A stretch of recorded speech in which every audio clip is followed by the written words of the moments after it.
স্থানীয় সরকার নির্বাচনে আওয়ামী লীগের অংশগ্রহণ নিয়ে বিএনপিতে তৈরি হয়েছে দ্বিমত।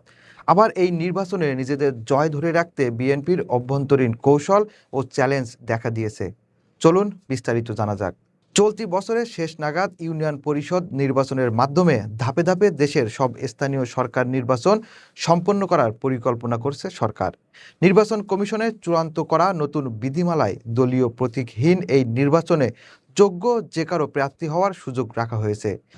এমনকি ইসি তাদের প্রাথমিক অঙ্গীকারনামা থেকে নিষিদ্ধ বা নিষেধাজ্ঞার আওতাধীন দলের সম্পৃক্ততা না থাকার বিধানটি বাদ দেওয়ায় মাঠ পর্যায়ে নিষ্ক্রিয় থাকা আওয়ামী লীগের নেতা কর্মীদেরও স্বতন্ত্র প্রার্থী হওয়ার পথ তৈরি হয়েছে।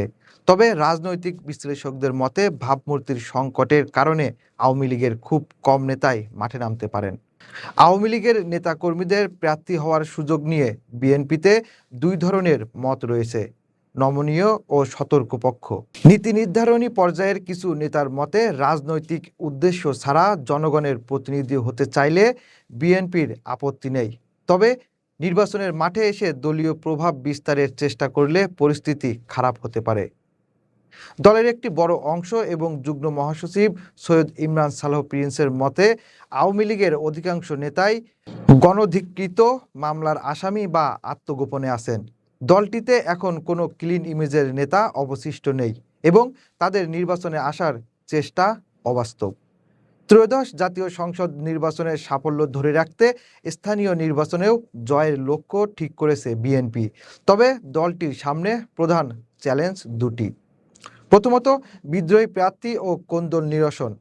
দলের ত্যাগী, রাজপথে লড়াকু এবং পরিচ্ছন্ন ভাবমূর্তির নেতাদের সর্বোচ্চ মূল্যায়ন করে নির্বাচনের দিনক্ষণ ঘোষণার আগেই একক প্রার্থী চূড়ান্ত করতে চায় বিএনপি। সম্ভাব্য প্রার্থীরা ইতিমধ্যে এলাকায় অনানুষ্ঠানিক প্রচার শুরু করেছেন। দ্বিতীয়ত, অন্যান্য দলের আগাম প্রস্তুতি ও অস্বস্তি। জামায়াতে ইসলামী ও জাতীয় নাগরিক পার্টি প্রায় এক বছর আগে থেকেই প্রার্থী চূড়ান্ত করে মাঠে নেমে পড়েছে। প্রতিদ্বন্দ্বী দলগুলোর এই আগাম প্রস্তুতি এবং নিজেদের দলের একাধিক প্রার্থীর তোড়জোড় বিএনপির মাঠ পর্যায়ে নেতাকর্মীদের মধ্যে কিছুটা অস্বস্তি ও দ্বিধাদ্বন্দ্ব তৈরি করেছে। বিএনপির কেন্দ্রীয় নেতাদের মতে অভ্যন্তরীণ কোন্দল ও বিদ্রোহী প্রার্থী ঠেকিয়ে ঐক্যবদ্ধ থাকতে পারলে স্থানীয় সরকার নির্বাচনেও দলের জয় নিশ্চিত করা সহজ হবে।